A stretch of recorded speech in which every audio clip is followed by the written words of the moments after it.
Hey everyone, welcome back.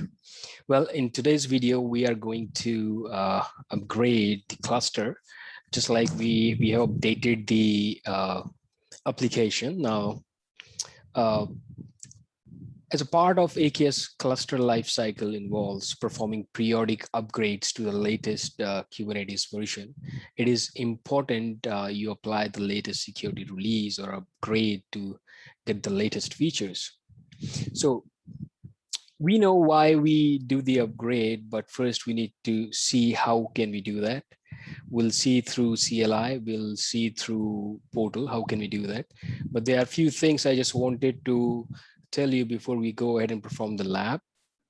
The very first thing is when you upgrade a supported AKS cluster, Kubernetes minor versions cannot be skipped. What I mean by that, it is like if you have, let's suppose 1.14 that you are running and you wanted to go to 1.19. So what it means, you cannot skip 1.15 or 1.16. You cannot jump to the 1.19. All upgrades must be performed sequentially by major version number, right? So let me quickly go ahead and share my screen and show you all the options in the lab. And let me share my screen first. And while I'm showing this, I'll keep on talking about different things that you should be aware of, like search for the node and what Kubernetes does for the minimum disruption. Okay, so let me share my screen quickly. Okay, and let's start it. So I have the same setup that I had for all the labs. You may find the name has changed. It's the Kubernetes 3, and I have one node. If I click on the node pool, I have one node running here. Okay, so let me quickly show you through the CLI first, and then right here, I just clicked on cluster configuration. Let me show you this one first. So I'm running on 1.19.7. We can upgrade it to 1.19.9. Okay, that is one of the reason like I created this cluster just for this purpose. So I do not have much of the things going on, no ports, no nothing. Because this video is all about upgrading and understanding. Till now we understood why we do that. Let's go back to the CLI and first check what all are the upgrades which are available for us. Okay, so what we need to do, AKS get upgrades, right? Upgrades. What is the resource group? It's my resource group. I think I copied it before. There we go. And I need to put the name of my cluster. That's what it is. Now, if I hit enter, I'll get the output in the JSON format. We can get it in the, okay, I gave it output in table form as well. So let me do this and enter. Okay, let me make it a little bigger so you can see the versions for upgrade is available. All those versions that we saw through the Azure portal, right? Okay, and if I need to upgrade it, I'm not doing it, but I can show you, right? Because it takes a lot of time, And why it takes a lot of time? Let me explain you a little bit about that. Because AKS configures upgrades to surge with one additional node. A default value of 1 for the max surge setting will enable AKS to minimize workload disruption by creating an additional node before the drain of existing application to replace the older version node. You see, it sounds familiar. Of course it is, because the same thing was happening with the application upgrade, the rolling update that we did.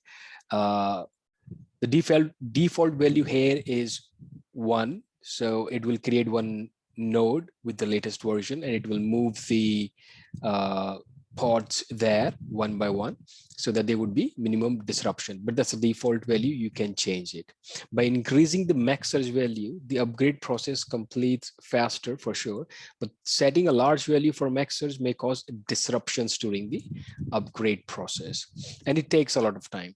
For now I have only single node, but still I do not have anything running. So let me quickly show you the command. It's AZAKS upgrade, right? And if I ask for help, I think it will give us the command. No, didn't. Okay, right here, AZAKS upgrade. It will Kubernetes version that we need to upgrade to, or name and resource group. So if I need to run this, it would be AZAKS upgrade, and I need to provide the information, right? That was my resource group. Let's see what happens, because we can see the running part. No need to wait for hours. Because I know, because I did in the previous lab, and it took almost an hour. It wasn't complete yet, but I lost my patience then and there, and I thought, let it run. I create another cluster for my video, because we need to understand the process, and it takes time. It is because I have seen that already, so that's why I'm saying it. Then the name, it's Cube03, and when you will perform in your lab, you'll notice this. So, and then we can provide the Kubernetes version. Okay. If I do, let me put it here, Kubernetes, and the spelling thing always make me curious if I'm doing something wrong. Oh, what I'm doing, I did not put it in the numbers. So let me go back, and okay, it was what was it? Let me get the number. I'm sorry. Let me get the number upgrades. So we should go to 1.19.97, because this is the current version, right? So copy this and go back to our command and run it by selecting our version. So if I hit enter, you'll see it is asking Kubernetes may be unavailable during the cluster upgrade.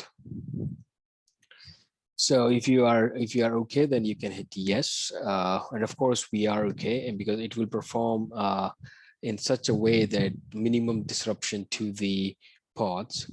So if I hit yes, you can see it's asking again, since control plane only argument is not specified, because you can specify the control plane to upgrade it.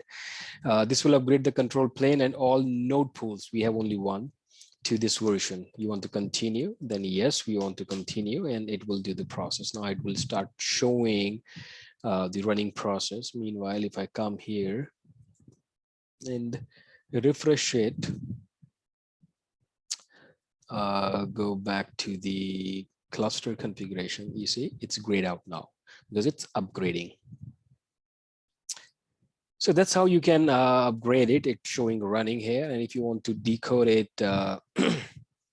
how this process happens, I can try to explain. It is more like the Kubernetes scheduler prevents additional pods being scheduled on a node that is to be upgraded, and running pods on the node are scheduled on other nodes in the cluster, right?